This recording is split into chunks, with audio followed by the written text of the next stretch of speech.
नमस्कार। World this week में आपका स्वागत है। मैं हूँ राकेश त्रिपाठी और हमेशा की तरह दुनिया में पिछले हफ्ते जो भी हुआ, जो हो रहा है, उसको सरल शब्दों में समझाने के लिए ये शो बहुत मशहूर है, बहुत मकबूल है और इस शो में आप सबका स्वागत है।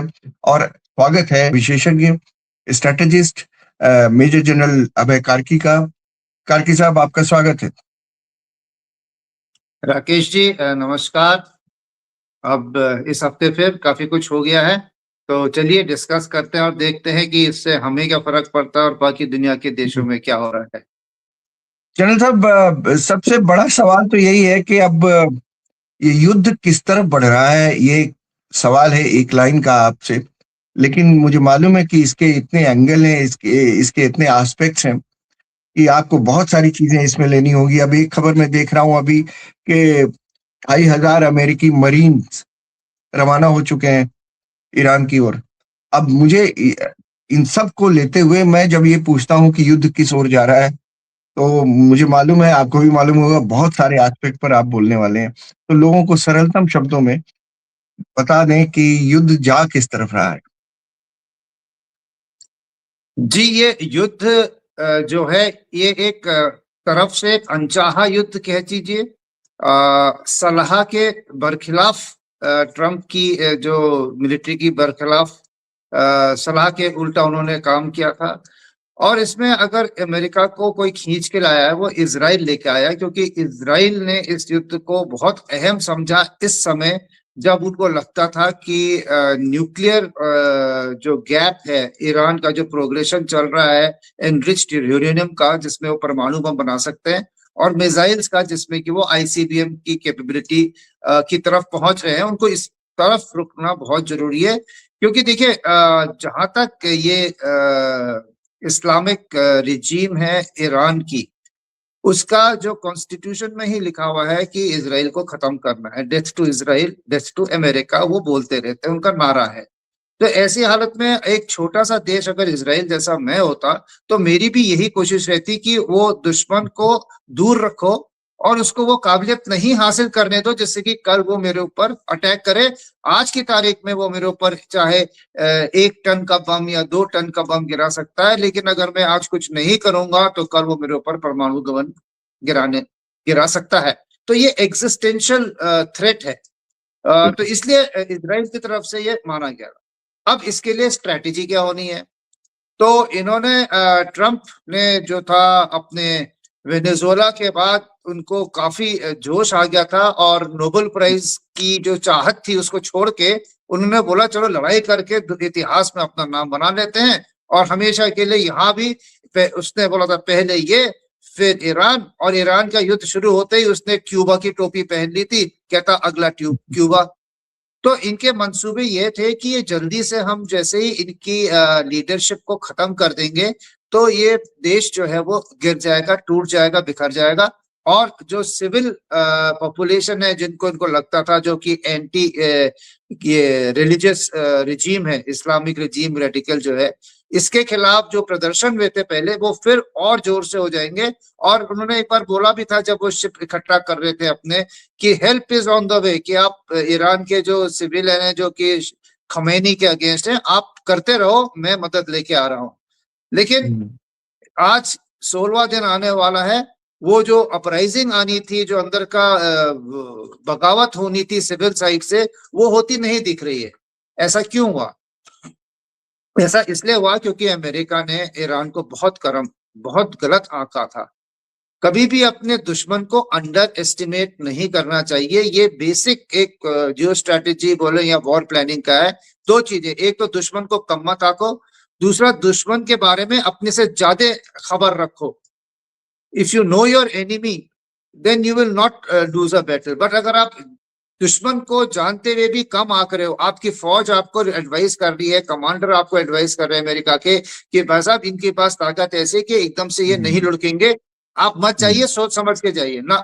वो पूरी फोर्स लेके वहां पे पहुंच गए और उन्होंने वो नहीं माना। तो जो इन्होंने सोचा था कि टॉप लीडरशिप और खामेनेई और आईआरजीसी के टॉप लीडर्स को हटा के हम रिवोल्ट कराएंगे और नई सरकार इस्टेब्लिश करेंगे, शायद उनको बांग्लादेश से कुछ सबक मिला हो, शायद चाहे उनको ये वेनेजुएला से कुछ जोश मिला हो। जो भी हुआ, उन्होंने ये करना शुरू किया और 5वें 6ठे दिन उन्होंने रियलाइज किया कि ये तो भैया गड़बड़ हो गया है। और ये क्यों हुआ? क्योंकि जब इराक पे जब अमेरिका ने लड़ाई की थी, तो 2003-2005 के टाइम पे ही ईरान ने उसको पढ़ा था और उन्होंने देखा था कि अगर पावर सेंटर में एक आदमी के पास ही होती है तो उस आदमी के जाते ही वो देश गिर जाता है। तो उन्होंने उस समय ये प्लानिंग की थी कि हम अपने 31 जो हमारे प्रोविंस है, हर प्रोविंस में हम एक गवर्नमेंट रखेंगे, एक मिलिट्री कमांडर रखेंगे, उनको डिसेंट्रलाइज करके, उनको केंद्रित नहीं, उनको पावर दी जाएगी, उनको असला बारूद, उनको मिसाइल्स, उनको लॉजिस्टिक्स, सब कुछ इंडिपेंडेंट होंगे, ऐसा कि वो हर प्रोविंस आत्मनिर्भर है, आत्मनिर्भर अपने को मार खाने के लिए भी, आत्मनिर्भर अपने से अटैक करने के लिए भी, मिसाइल वगैरह सब होगी। और उन कमांडर को सशक्त किया गया था कि अगर सद्दाम हुसैन की तरह हमारी भी अगर टॉप लीडरशिप निकल जाती है तो ये कंडीशंस में आप ऐसे ऐसे काम करेंगे अगर कम्युनिकेशन टूट जाते हैं। तो जो अमेरिका ने सोचा था कि सेंट्रल लीडरशिप को हटा के हम अपनी लीडरशिप लगाएंगे, वो नहीं हुआ। और आज के तारीख में जो ये अटैक्स आ रहे हैं, ये काफी कुछ जो है वो डिसेंट्रलाइज उनका जो था महकमा, उसकी वजह से आ रहे हैं। हाँ, आपस में ये लोग बातचीत करेंगे। और इसके अलावा हिजबुल्लाह अभी तक उन्होंने एक्टिव रखा है। देखिए, ईरान के 3 प्रॉक्सीज थे। हमास वो तो खत्म हो चुका, उसमें भी ताकत नहीं है। हिजबुल्लाह और हुती। तो अभी जो भी मिसाइल स्ट्राइक इजराइल पे आ रहे हैं, अगर 10 ईरान से मिसाइल आ रही है तो 100 रॉकेट आ रहे हैं उसी समय हिजबुल्लाह से, लेबनान की तरफ से, जिससे कि इजराइल के रडार और उनकी मिसाइल जो है, उनको ईरान के 10 मिसाइल नहीं बल्कि 110 टारगेट्स को एक साथ डील करना पड़ रहा है। सैचुरेशन हो जाता है। आप कितनों को गिराएंगे? 10 में से एक आता है, लेकिन 110 में से 11 या 12 आएंगे, आप कितना भी अच्छा अपना इंटरसेप्टर रेट कर दे। तो ये जो ये टेक्निक या टैक्टिक्स अभी ईरान ने की है, ये एक लंबी लड़ाई के लिए है, क्योंकि ईरान पहले से ही सैंक्शंस में रह रहा था। ईरान को पहले ही आपने एक बार उसके न्यूक्लियर साइट पे अटैक किया था, रेगुलर उसके ऊपर होते जा रहे थे। तो वो एक सोसाइटी ऐसी है कि वो रेजिलियंट है। लेकिन हाँ, उसमें फूट थी, जो लोग थे कि हमारे ऊपर बहुत ज्यादा बुर्का, ये पाबंदी वगैरह है। फिर इन्फ्लेशन इतना ज्यादा हाइपर इन्फ्लेशन हो गया था वहां पे। वो इसलिए भी बोलते हैं कि अमेरिका ने वहां से डॉलर्स जो है वो सक आउट कर लिए थे, इसलिए वो मार्केट्स में इतना ज्यादा डॉलर महंगा हो गया था। 1.5 लाख रियल पे $1 मिल रहा था। तो ये कंडीशन क्रिएट की थी सिविल वॉर की, और उसके बाद उन्होंने इजराइल के बहकावे में आके अभी इस समय अटैक किया था for a regime change. And aim क्या था कि वेनेजुएला का तेल तो मेरे पास आ गया है, अब ईरान का तेल भी मेरे पास आ जाएगा। इन 2 जगह के तेल कहाँ जाते थे सबसे ज्यादा डिस्काउंट होने के लिए? 80 से 90% चाइना के पास जाते थे। तो इन दोनों पे अगर कंट्रोल हो जाएगा तो चाइना का जो है जो पॉलिटिकल हेफ्ट है या जो उसकी ताकत है वो कम हो जाएगी। लेकिन आज की तारीख में अगर आप देखें तो हॉर्मुज से चाइना के लिए जो तेल जा रहा है वो ईरान उसको नहीं रोक रहा है। और जहां तक वेनेजुएला का ऑयल है, आज की तारीख में सिर्फ चाइना को डॉलर देने हैं और अमेरिका चाइना को उतना ही तेल बेच रहा है जितना कि पहले वेनेजुएला बेचता था। तो चाइना को इसमें कोई फर्क नहीं पड़ा है। साथ ही चाइना जो है मॉस्को के साथ मिलके ट्रांस साइबेरियन पाइपलाइन लगा रहा है, रशिया से वो तेल लेता रहता है। तो अगर इसमें सोचा गया था कि इसका सेकेंडरी इफेक्ट होगा कि चाइना का कंटेनमेंट, तो वो बात भी अभी तक नहीं बढ़ रही है। जहां तक युद्ध करने का आपका आगे का स्टेमिना है, वो ईरान ने दिखा दिया कि उसके पास असला भी है, स्टेमिना भी है, मार खाने की ताकत भी है और पलटवार करने की ताकत भी है। और अमेरिका इस समय जो है वो निकलने का एग्जिट प्लान ढूंढ रहा है, जो कि उसके सारे के सारे प्लानिंग के बरखिलाफ था। जी, मैं ये जानना चाह रहा था कि अगर इतनी सारी चीजें अमेरिका की पॉलिसी के, अगर उनके प्लान के खिलाफ, कहीं उनके मुताबिक नहीं, तो ये लीडरशिप का फेल्योर है क्या? जी, अमेरिका की बात कर रहे हैं आप? जी जी बिल्कुल। जी, अमेरिका के अंदर भी तो यही डिबेट हो रही है कि जी जी जी। ये जो डेमोक्रेट्स हैं और बाकी कई रिपब्लिकन्स जो पहले सपोर्ट करते थे, मागा लॉबी, वो लोग भी इस चीज से बहुत स्तंभित हैं और नाराज हैं कि अमेरिका को इस समय आपने एक ऐसी लड़ाई में झोंक दिया जो कि वियतनाम की तरह तब्दील हो सकती है अगर आप बूट्स ऑन ग्राउंड डालोगे तो। और आज की तारीख में भी एग्जिट करने का, एक ऑनरेबल इज्जत के साथ, बाइज्जत वहां से निकलने का कोई रास्ता है नहीं। ईरान कह रहा मैं तो छोड़ूंगा नहीं, आपने हाँ। भागना है तो भाग जाओ। और भागते हुए अमेरिका अफगानिस्तान में हमें दिखा था कुछ साल पहले, अब यहाँ से भी दिखने की कगार पे है। तो अंदर अगर आप देखें दो चीजें, देखिए एक तो ट्रम्प का पॉपुलैरिटी, जो एप्स्टीन फाइल्स जब आए निकले, जितना भी निकला है उसमें जो उसने और उसके दोस्त ने लड़कियों के साथ व्यवहार किया था, उसकी जब हियरिंग्स भी थी तो कहते हैं रिपब्लिकन में भी कई जो लेडी सेनेटर्स थे या जो उनके मेंबर्स थे वो भी उसके बिल्कुल अगेंस्ट हो गए हैं। उसके अलावा कई जो लोग ठीक से सोच समझ रखते हैं और अंधभक्त नहीं है, वो भी देख रहे हैं कि अमेरिका को इसने काफी मुश्किल में डाल दिया है अपनी ये हरकतों से। और आज की तारीख में भी उनके आप स्टेटमेंट सुनिए, it is fun to ship sink Iranian ships, मतलब इरानियन शिप को डुबाने में हमको बहुत मजा आता है और हमें, और ये खर्ग आइलैंड पे और मारेंगे तो हमें और मजा आएगा, it will be more fun. ये इस प्रकार के जो उसके बोलने का तरीका है और कोई स्टेटमेंट देना है, वो सब उसके ट्रूथ सोशल से आता है। कोई अमेरिकी प्रेसिडेंट पहले होते थे, अपने प्रेस रूम में आते थे, प्रेस को एड्रेस करते थे, अच्छी तरह से फॉर्मल ड्रेस में होते थे। ये गोल्फ कैप पहन के कहीं बोल देते हैं, कहीं पे कैसे बोल देते हैं। तो इन्होंने इसको बहुत लाइटली लिया है और बोला भी था इन्होंने, दिस इज एन एक्सकर्जन, यानी कि ये मेरे लिए एक सैर सपाटा है। ये भी उन्होंने इस लड़ाई के लिए स्टेटमेंट दिया था। तो ऐसी हालत मैं में जी जी जनरल साहब, मैं ये पूछना चाह रहा था कि अमेरिका बहुत बड़ा डेमोक्रेसी है। अमेरिका के लोग मतलब ये हमारे दर्शकों को अगर आप सरल शब्दों में बताएं कि क्या अमेरिका के लोगों को, क्या अमेरिका के सेनेटर्स को, वहां की सेनेट को, कांग्रेस को, क्या ये कोई सलीका है, कोई तरीका है कि ऐसे आदमी, जैसे हमारे यहाँ इम्पीचमेंट टाइप होता है, कोई तरीका होता है कि अविश्वास मत हुआ और वोटिंग हुई, तो इस पर कोई रास्ता है कि मतलब बीच रास्ते से कम इस काम को रोका जाए, युद्ध को जबरदस्ती थोपा गया, युद्ध रोका जाए और बेइज्जती जो हो रही है इतने बड़े देश की वो रोकी जाए? कुछ ऐसा हो सकता है? वहां के लोग ये सोच रहे होंगे, तो थोड़ा सा आप इसके बारे में बताएं। देखिए, इसके बारे में मेरे को उनकी इंटरनल जो लॉज है इतना पता नहीं है, पर इतना पता है कि पहले भी प्रेसिडेंट्स के इम्पीचमेंट के नोटिस आए थे। बिल क्लिंटन, सॉरी ये हाँ, क्लिंटन के टाइम पे जब उनका कांड हुआ था। और जी लेकिन अभी मैं भी किसी से बात कर रहा था, वो ये बता रहे थे कि अगर वहां पे कुछ करें भी, पहले तो इनका रिपब्लिकन्स का पूरी आपकी सेनेट के ऊपर कब्जा है। दूसरा ये बोलते हैं कि इसने जो है जजेस भी काफी खरीद के रखे हुए हैं, इसके अपनी पसंद के जजेस हैं।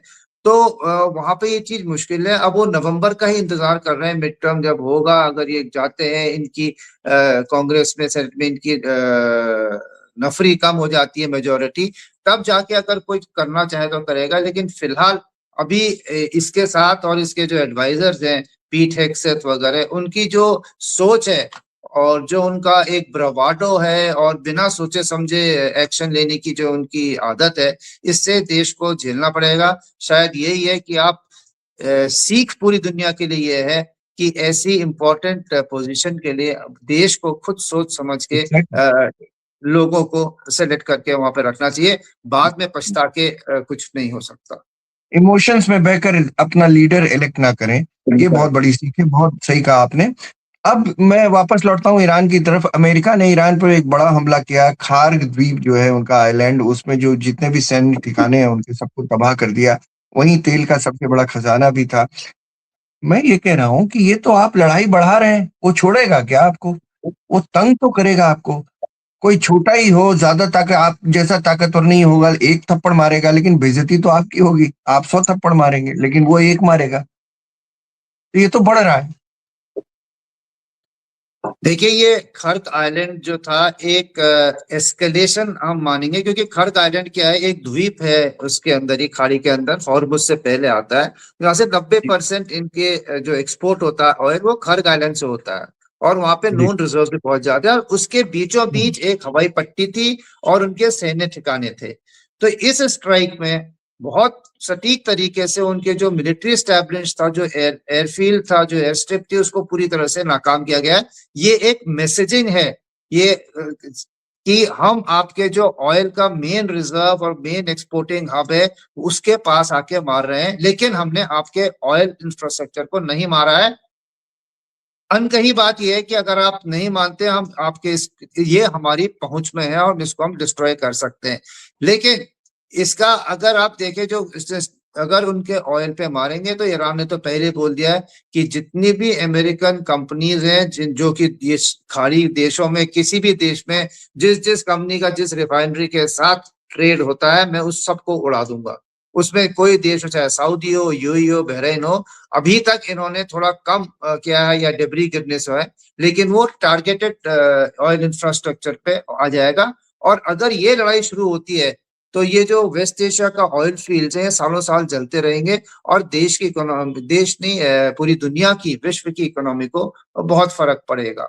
तो ये खर्ग आइलैंड पे जो अभी अमेरिका ने अटैक किया है, ये उसके एस्केलेटरी मैट्रिक्स में एक और कदम है, पर बड़ा कॉशियस कदम है। क्योंकि अब अमेरिका को आप देखिए, उन्होंने पहले जो टारगेट्स, एक देश के पास टारगेट्स होते हैं दुश्मन के, तो उस टारगेट लिस्ट में पहले उसने उसकी लीडरशिप ली, फिर आईआरजीसी, पुलिस हेडक्वार्टर, जहां जहां पे उसके असला बारूद बनते थे, उसकी फैक्ट्रीज, अभी वो मिसाइल मैन्युफैक्चरिंग फैक्ट्रीज में कर रहे हैं, और जहां जहां उसको लॉन्चर्स या उसके एम्युनिशन के डिपोज दिख रहे हैं, मिलिट्री ऑब्जेक्ट्स को मार रही है। और अगर कल परसों की बात देखें तो अब वो जो हार्डन शेल्टर्स हैं जहां पे इन्होंने अपनी एडवांस मिसाइल्स रखी हुई हैं, जो आपकी ये खैबर शिकन वगैरह है, फतेह टू, जो इन्होंने दिखा रखा है, अंडरग्राउंड 5 सिटीज है, शायद उनकी जो एंट्रेंसेस है उन पे बम डाल डाल के उनके सील कर दे रहे हैं, ताकि वो हथियार जो कि इनके ब्रह्मास्त्र हैं, ईरान के हाइपरसोनिक मिसाइल्स हैं, या इनकी जो बोट्स हैं जो इन्होंने फास्ट बोट्स बना रखी हैं,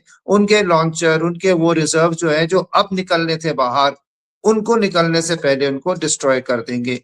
अब ये जो है लड़ाई एक पीक पे पहुंच के अब एट्रिशन पे आ गई है कि मैं आप पे अटैक करूंगा, आपके मिलिट्री टारगेट्स पे, आप मेरे मिलिट्री टारगेट्स पे अटैक करोगे, लेकिन दोनों के बीच में कोई आगे पीछे की बात हो नहीं रही है। ना ही ईरान जो है वो इससे डर के आपको सामने हथियार डालने के लिए राजी है।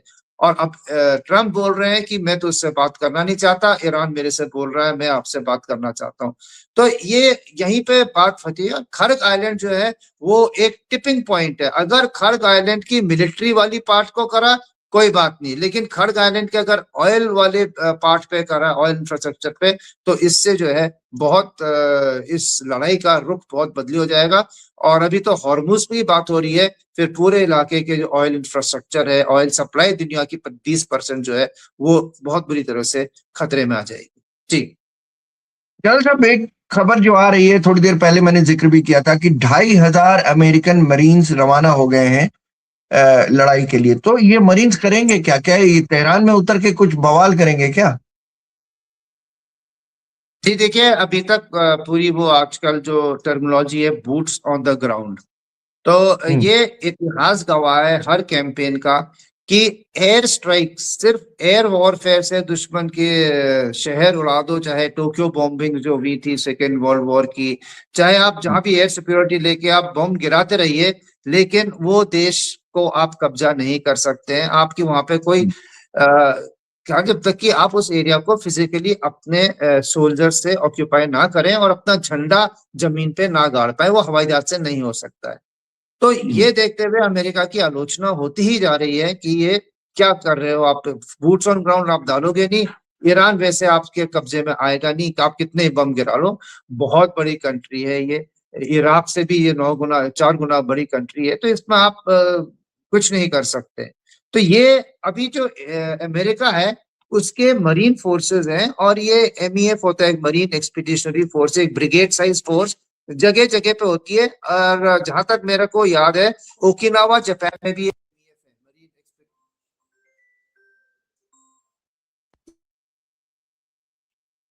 और उसमें वही 5,000 होते हैं, शिप्स होते हैं, लोग होते हैं, हेलीकॉप्टर्स होते हैं, सपोर्ट एलिमेंट्स होता है। और ये एक ऐसी टुकड़ी है जो कि किसी भी समय आप लैंड कराते ये लड़ाई के लिए तैयार है। इनको ऐसा नहीं है कि आपको कहीं लाना है, टिकाना है, वो करना। मरीन्स है, ये समुद्र से अटैक करने के लिए अपने को पूरे सक्षम रखते हैं।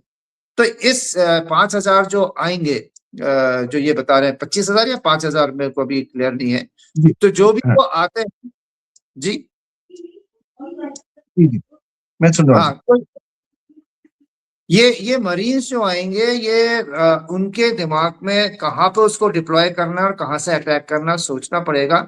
मेरे ख्याल से तो ये एक प्रेशर टैक्टिक है। जैसे मैंने आपको बताया, खड़ग के ऑयल इंफ्रास्ट्रक्चर को मैं मार सकता हूँ, मैं वहां पे आ गया हूँ।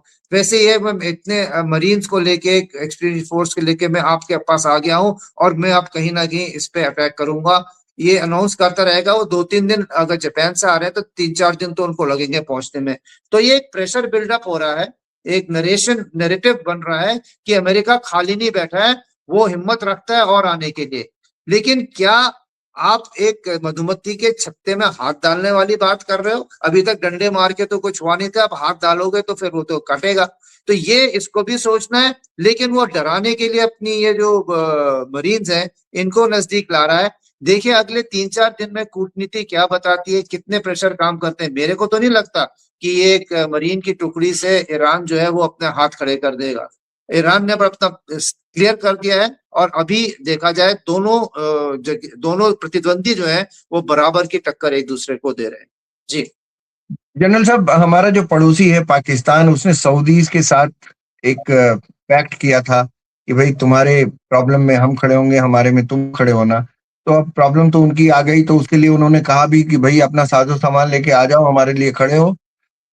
तो अभी जो अफगानिस्तान पर पाकिस्तान का हमला है, क्या ये बहाना है पाकिस्तान का कि भैया हम अपने बॉर्डर बचाएं कि तुम्हारे बचाएं? तो क्या है ये, पाकिस्तान जाएगा वहां क्या करेगा? और वहां करेगा भी तो वो, मतलब क्या उसकी शक्ल क्या हो सकती है अगले आने वाले कुछ दिनों में? देखिए पहले तो ये पाकिस्तान की पुरानी रीति है कि जब भी अंदर उससे संभलता नहीं है, तो वो बाहर की तरफ का एक खतरा करके पाकिस्तान खतरे में है बोल के देश को इकट्ठा करता था। हाँ, सालों साल तक, 50 साल तक कश्मीर उसके लिए एक बहुत आसान और सॉफ्ट टारगेट था, जहां वो भेजता था, करता था। और फिर इंडिया उसको जब हुंकार मारता था क्या, तो पूरा देश इकट्ठा हो जाता था।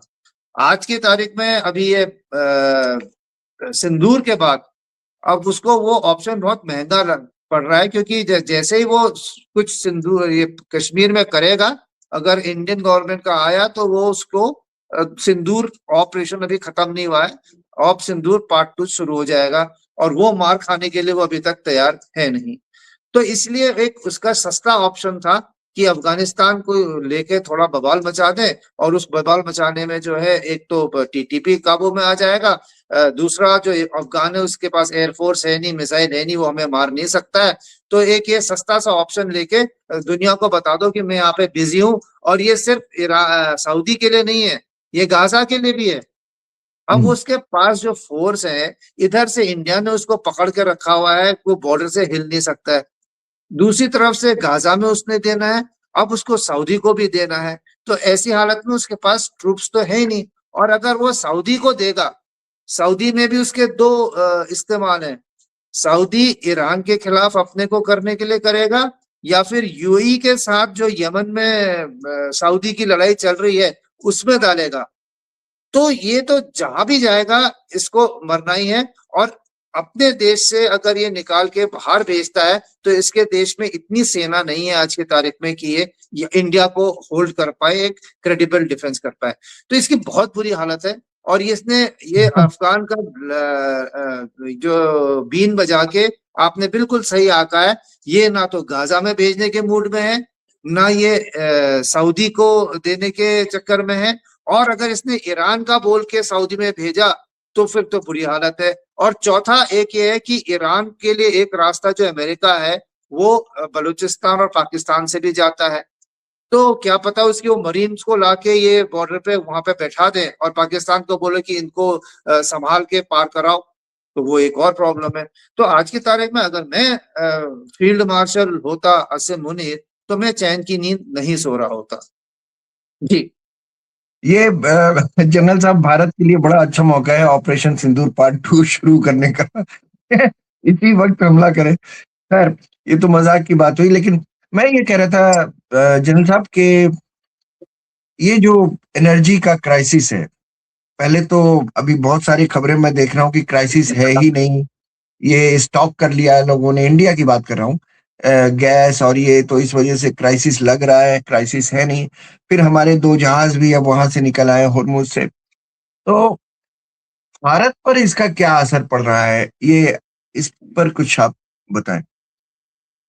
देखिए, जहां तक इस लड़ाई का सवाल है, क्रूड तो $100 को पकड़ गया है, तो उससे सबको फर्क पड़ेगा, हमको भी फर्क पड़ेगा, क्योंकि अगर अब मिल भी रहा है तो वो महंगे पे मिल रहा है। दूसरी बात यह है कि ये पेट्रोल और डीजल का तो कोई हमें इतना प्रॉब्लम है ही नहीं, क्योंकि एक तो जो रशिया से हमारा इंपोर्ट बढ़ जाएगा। अब अमेरिका ने बोल दिया है, वो कह भी क्या सकता था, 30 दिन तक सब लोग रशिया से ले लीजिए। तो रशिया पर हम्म, तो हमारे जो पेट्रोल डीजल कच्चा तेल है, कच्चे तेल में हमें कोई प्रॉब्लम नहीं है। दुनिया की सेकेंड लार्जेस्ट रिफाइनरी हमारे पास है, हमारी रिफाइनिंग कैपेसिटी ऐसी है कि पूरे यूरोप और अमेरिका हमसे तेल लेंगे। तो और दूसरा, जो गवर्नमेंट ने पहले भी, जब हम डिस्काउंटेड ऑयल रशिया से ले रहे थे, तो पेट्रोल डीजल के दाम कम नहीं किए थे। वो आज काम आ रहा है, क्योंकि चाहे दुनिया भर में 20% से लेके 14% तक पेट्रोल पंप पे डीजल और पेट्रोल के दाम बढ़ चुके हैं, और पूरी दुनिया में त्राही त्राही है। इंडिया में 1 पैसा भी डीजल और पेट्रोल के दाम नहीं बढ़े हैं, और इससे इकोनॉमी को एक बहुत बड़े शॉक से हम बचा सकते हैं। तीसरा, हमारी डिप्लोमेसी। ईरान हमसे खुश है। एक तो हम पहले से ही चाबहार फोर्ट पे अपना इन्वेस्टमेंट करते आ रहे थे, और डिस्पाइट अमेरिका के सैंक्शंस के हम चाबहार पोर्ट को बना रहे थे और यूज कर रहे थे, क्योंकि हमें वेवर मिला हुआ था, जो अभी ट्रंप ने वेवर बंद किया गया है। उसमें भी हमने उनको एडवांस पेमेंट देके हम वहां से बाहर आए थे कि जब सिचुएशन ठीक होगी फिर हम देख लेंगे। दूसरा, भगवान कुदरत का हुआ है कि वो 3 शिप जो हमारे पास आए थे फ्लीट रिव्यू के लिए ईरान की नेवी के, जिनमें से कि 2 तो एक तो कोलंबो तक पहुंच गया था, श्रीलंका को क्रॉस कर रहा था। उस समय उसको खतरा लगा और उसने शरण मांगी श्रीलंका से। श्रीलंका के लोगों ने थोड़ा आनाकानी की, उतनी देर में वो बेचारे को टॉर्बिडो लग गया अमेरिकन सबमरीन का। और हमारे जो हिंदुस्तान में उस समय तक, जब वो कोचिन तक पहुंचे थे, उन्होंने रिक्वेस्ट किया और हमने उनके एकदम से अंदर कर लिया, और सेफ्टी में वो लोग आ गए थे इंडिया की। तो ये भी एक उस समय की आपके भलमनसी होते हैं, या फिर एक कदम लिया अमेरिका के दुश्मनी के बावजूद आपने उनको अपने अंदर रख के शरण दी है, तो ऐसे को कोई भूलता नहीं है। और उसी का आपको जो कल परसों जो स्टेटमेंट ईरान फॉरेन मिनिस्टर का है, वो यही है कि हम तो दोस्त हैं, और दोस्त का हम तेल क्यों रोकेंगे। तो सिलेक्टिवली बिल्कुल। हमारे जो शिप हैं वो हॉर्मुज को क्रॉस करते रहेंगे। अभी 24 और बचे हुए हैं अंदर, और जिस हिसाब से एलपीजी और सीएनजी को प्रायोरिटी देके शिप्स आ रहे हैं, तो हमारी तेल की तो हमें कभी कमी थी ही नहीं। अभी एलएनजी और एलपीजी की जो कह रहे थे, वो कमी भी नहीं है, वैसे भी बड़ी कमी नहीं थी। ये सिर्फ होर्डिंग और कालाबाजारी इसमें है। अब एक सरकार को चाहिए कि रेड करे और इन लोगों को बाहर निकाल के, देश के जो दुश्मन है इनको सामने लाके अच्छे से अच्छे सजा दे। जी।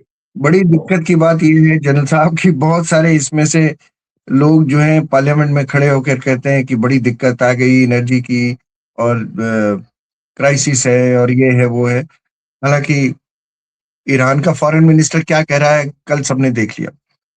एक चीज और जानना चाहता था, नेतन्याहू के बारे में क्या चल रहा है सर?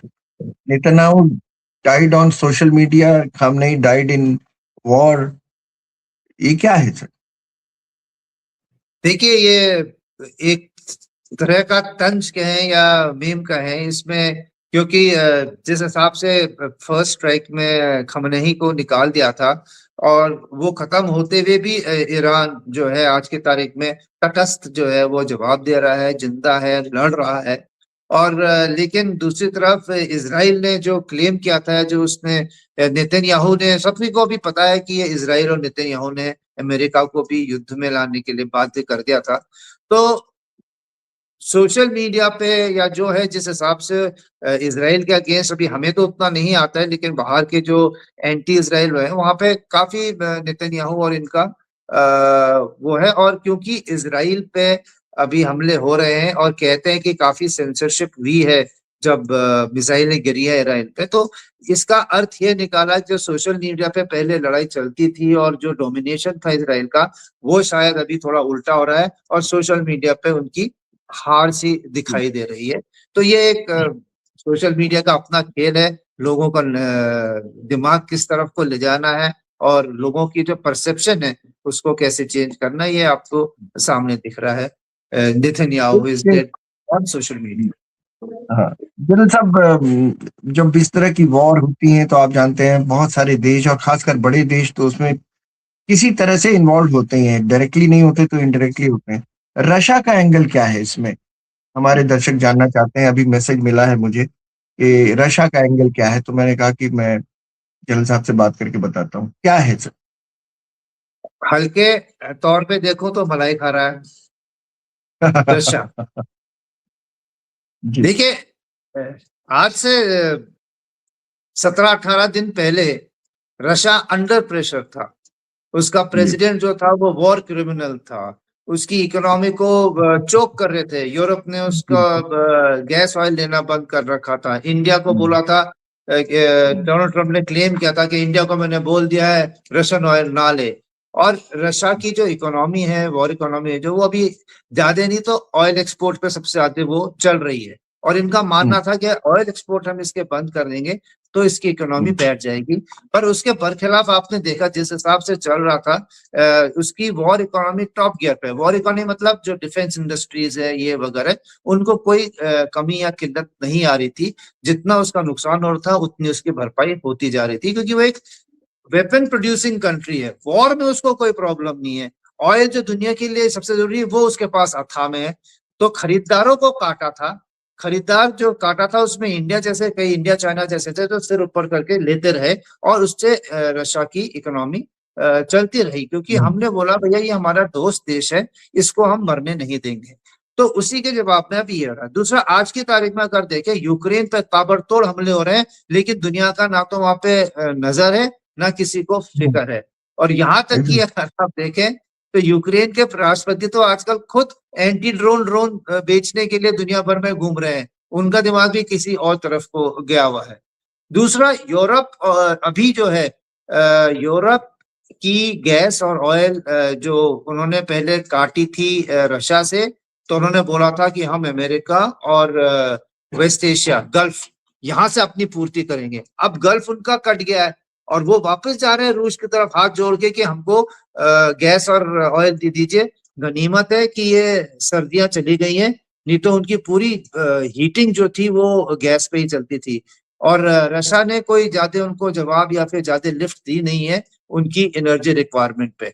तो आज के बारे में अगर आप देखें, रशिया का इस लड़ाई की वजह से ईरान से उसका पहले से ही, चाइना और रशिया का उसके साथ काफी था। कल ही उनके हवाई जहाज गए हैं रिलीफ लेके तेहरान के अंदर। ईरान की जनता के लिए रिलीफ के हवाई जहाज लैंड किए हैं। अब वो रिलीफ मटेरियल है या उस मटेरियल के अंदर क्या क्या इलेक्ट्रॉनिक्स है, क्या है, ये किसी को नहीं पता है। और जो प्रभुत्व है रशिया का इस इलाके में और बढ़ जाएगा, क्योंकि अब तो ये मानने वाली बात है कि अमेरिका इस लड़ाई में जो उसने दिखाया है, वो गल्फ स्टेट्स में जहां जहां बेस थे, जिनकी सुरक्षा की वो गारंटी के लिए बेस थे, वही देश जो है यूएई है, बहरीन है, आपके कतर है, उन सब के ऊपर बम पड़ रहे हैं, क्योंकि यूएस के बेस उसके पास है। तो यूएस का प्रभुत्व वहां के तेल के ऊपर और वहां के देशों के ऊपर बहुत कम हो जाएगा। अब ये देश भी समझ जाएंगे कि आपस में बात करके काम चला लें, वो बाहर वाले के चक्कर में हमको मार पड़ रही है। शुरू की अमेरिका ने और मार पड़ रही है गल्फ की कंट्रीज को। तो इसमें जब ये वैक्यूम आएगा, इस वैक्यूम में कौन है जो अंदर आएगा? गल्फ के नॉर्थ में ईरान की तरफ से चाइना और रशिया का प्रभुत्व ये पर्शियन खाड़ी में और बढ़ेगा। अमेरिका के बेसिस के ऊपर एक प्रश्न चिन्ह है कि क्या गल्फ कंट्रीज उनको अपने वहां रहने देंगे, क्योंकि इन्होंने अपना काम तो किया नहीं, ऊपर से अपने को बचा नहीं पाए, अपने को बचा भी नहीं पाए, और क्योंकि वो यहाँ थे और उन कंट्रीज को भी मार पड़ रही है ईरान से। तो ये एक फ्यूचर के लिए कोई अच्छी पॉलिसी नहीं है, और इससे जो है पेट्रोल डॉलर पे फर्क पड़ेगा। जी, बहुत बहुत शुक्रिया मेजर जनरल साहब।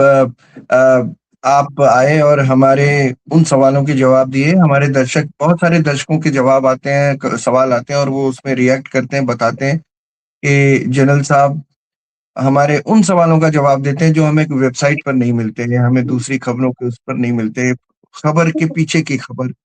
तो आपका बहुत-बहुत शुक्रिया। आपने उन सारे अनुत्तरित सवालों के जवाब दिए और मुझे पूरी उम्मीद है कि हमारे दर्शक समझ सके होंगे कि ईरान में जो भी एक्शन हो रहा है, उसके पीछे क्या-क्या चीज़ें हैं, पीछे की क्या खबर है। बहुत-बहुत शुक्रिया सर। धन्यवाद।